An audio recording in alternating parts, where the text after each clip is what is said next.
To study the topic solubility of class 12 of the chapter solution. Previously, we have read the different method of calculating concentration.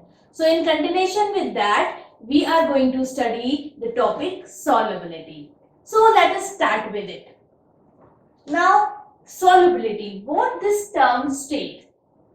It states that every solid substance has a tendency to dissolve in given particular solvent, whether it is water or other solvent.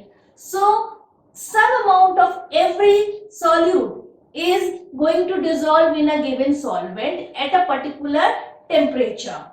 The amount of the solute which can dissolve in a particular solvent is known as solubility. So, we can define is that the amount of solute which can be dissolved in 100 gram of solvent, which can dissolve in 100 gram of solvent at given temperature is known as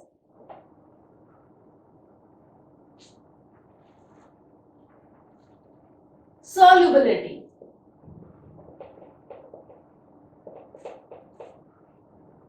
And this solubility varies solute to solute. Suppose you have NaCl, then the 36 grams of NaCl can dissolve in 100 gram of water. Suppose you have KCl, then 41 grams of KCl can dissolve in the 100 gram of water. So the solubility differ, and generally we take the standard condition as 25 degrees centigrade. So at 25 degrees centigrade, what amount of solute can dissolve in the 100 gram of water? Now, why a solid substance get dissolved in the particular solvent? So, what is the cause of solubility? Now, what is the cause here? So, let us have a simple explanation of that. That's what is the cause of solubility. So, we will have an example and then we will explain it. Okay, cause of solubility. You know that you have any solute with you. Suppose you have NaCl with you. It is a solid substance and you are going to dissolve in water. So it is your solute and it is your solvent. Now you know that your solute is having a positive part here, sodium, and a negative part here, chlorine. This water, which is your solvent, it also has a positive part and a negative part. So here we have ionic bond, and here we have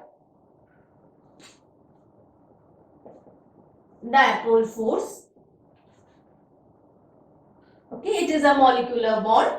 So, if you are going to dissolve this NaCl in water, this ionic bond or the lattice energy force is going to break. Means water should provide the enough force to break down this ionic bond or the lattice force, because a ion or a ionic solid is bounded with the lattice energy. Means if 1 mole of a substance or its ion is get attached in a solid form, the amount of energy which is required to get it bounded, that is known as lattice energy.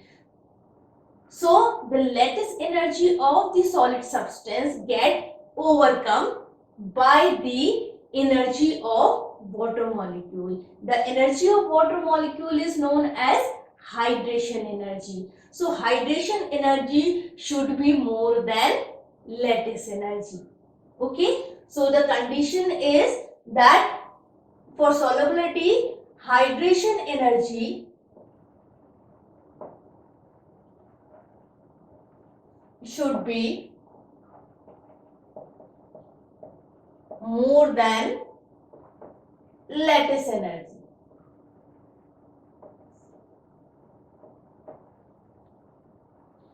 Now when this energy get overcome, what happen? If you take a beaker with you, the Na particle and the Cl particle, they get detached, and here every Na particle is surrounded by OH particles like this, and every Cl particle is get attached with hydrogen ion particles. Okay.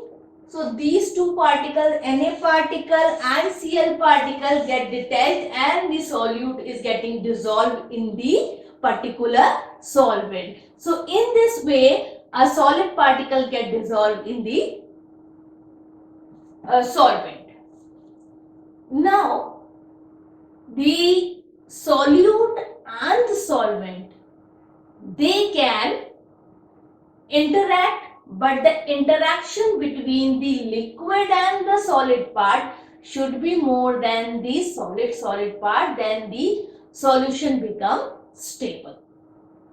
Now, as you know that the solid is getting dissolved in the solvent, there are many cases in which the gases can also be dissolved in the solvent. For example, you have your soft drinks in which in the sugary solution carbon dioxide is getting dissolved in the solution. So we have another part that the gas can be dissolved in the solution. Gas can be dissolved in the solvent to form solution. Now when a gas is getting dissolved in the solvent, its solubility generally depends upon the pressure. At what pressure we are going to dissolve a particular gas in a liquid substance. If the pressure is more, the more amount of gas is getting dissolved in the liquid. So that is why in a sugary drink or in a soft drink, carbon dioxide is get dissolved at the high pressure, and when you open the bottle, the pressure is reduced and the carbon dioxide come out with a fizz. Okay, so every time the amount of the gas dissolved in a solvent depends upon the pressure which you are going to apply on that. So on the basis of this fact, a scientist given a law that is known as Henry's law. So let us study that one. It is Henry's law.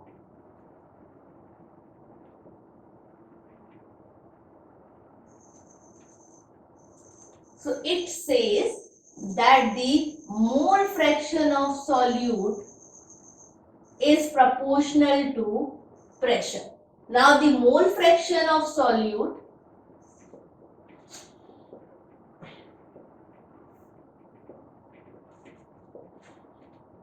this is the amount of the solute in the given solution. Okay, that is in the depends upon the pressure. Okay, it is directly proportional to the pressure. So if you are going to remove that proportionality sign, you have to create a proportionality symbol here, proportionality constant here. So that is known as Kh with the pressure. So here this Kh is known as Henry's constant.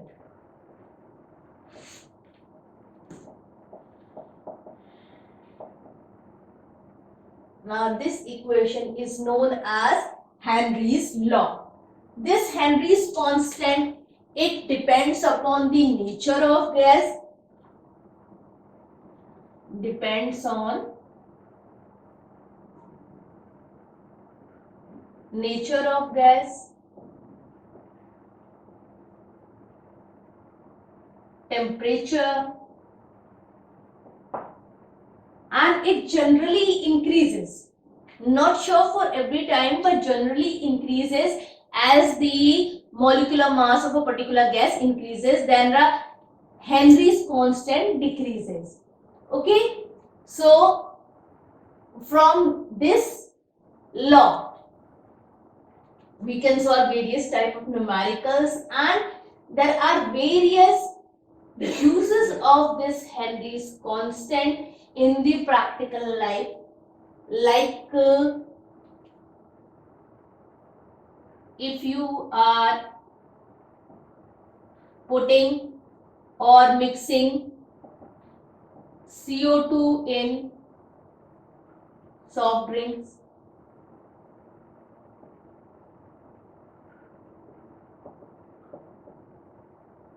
or when the people which are living on the high altitude, then the partial pressure of oxygen gas at that particular place is lower. So the pressure is lower, so the less amount of oxygen is getting dissolved in the blood of persons they are living there. So they are suffering from the lower supply of the oxygen gas in the blood, and so they lose the thinking power of themselves. So that is a particular type of sickness that is present in the person who are living in the hilly area. Then there is another problem which occur due to this effect, that is known as the with the scuba divers. Now the scuba divers are those person which is diving underwater in the sea.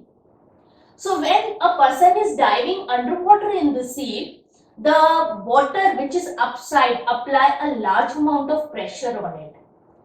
So when a large amount of pressure is on them, then they carry a oxygen cylinder or a cylinder of the compressed gas with them, so that the gas which is inhaled by them, that will be in a large amount, because pressure increases, so large amount of the gas is getting dissolved in their blood. So if large amount of gas is dissolved, that remain in their blood, so oxygen is getting used in the metabolic activity. Now nitrogen is left. So when the scuba diver is coming on the surface, slowly the pressure is getting decreased. Now this nitrogen gas, which is insoluble in bloodstream, now with the release of the pressure, that nitrogen gas comes out from the body, and when this nitrogen gas comes out of the body with a rushing pressure, with a rushing velocity, this creates cramps in the veins and the muscle and a severe pain.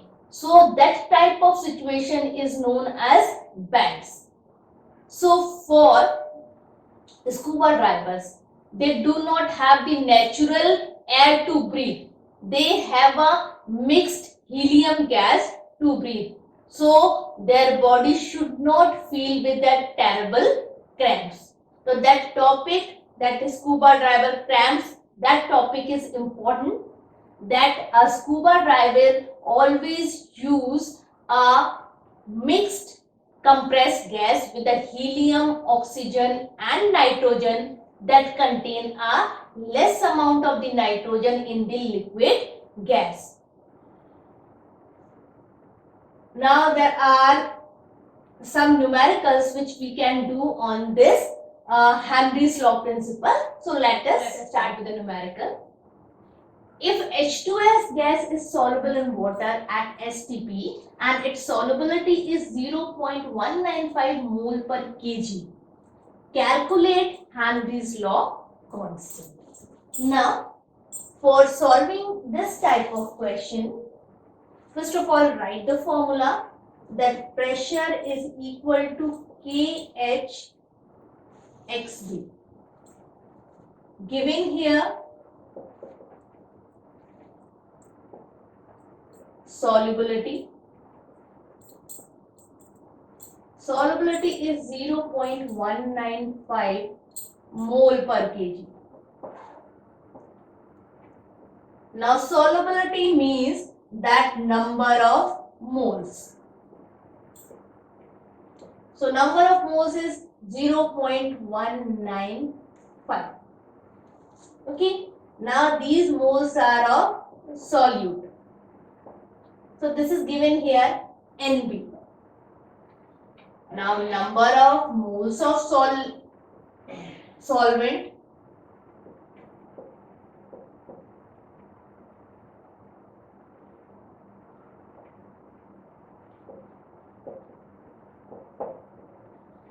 that is water. So it is 1000 grams 1 kg because it is per kg is given here. So 1000 upon 18, that comes out to be 55.5, and that is Na. Now what you have to calculate here? XB. So XB is NB upon Na plus NB. So what you are going to write here? 0.195 upon 0.195 plus 55.5. Okay.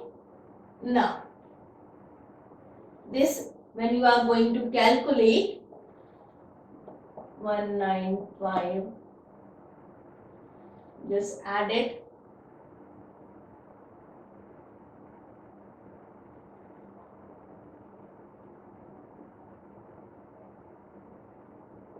Okay, if you further go on the detail, it comes out to be 1.35 into 10 to the power minus 3. Okay, now you got your XB. Okay, and here the pressure is 1 bar. So put it in the formula. Yeah, the formula is P is equals to KH XB. Okay, so here KH is equals to P upon XB. So it is 1 upon 1.35 into 10 to the power minus X positive. Okay, now this comes to be 3.5 into 10 to the power 3. Now here it is in the formula. Pressure is STP, so it is 1 bar. Formula is P is equals to KH into XB. So KH is equals to P upon XB. It comes out to be 1 upon 3.5 into 10 to the power minus 3, which is in turn come to be out 256.5 bar. Okay, so this will be your answer to calculate Henry's constant. Okay, for today's lecture we are concluding here. In the next lecture we are meeting with the vapor pressure and the Raoult's law. Till then, keep watching the video, subscribe my channel and press the bell icon. Good day everyone.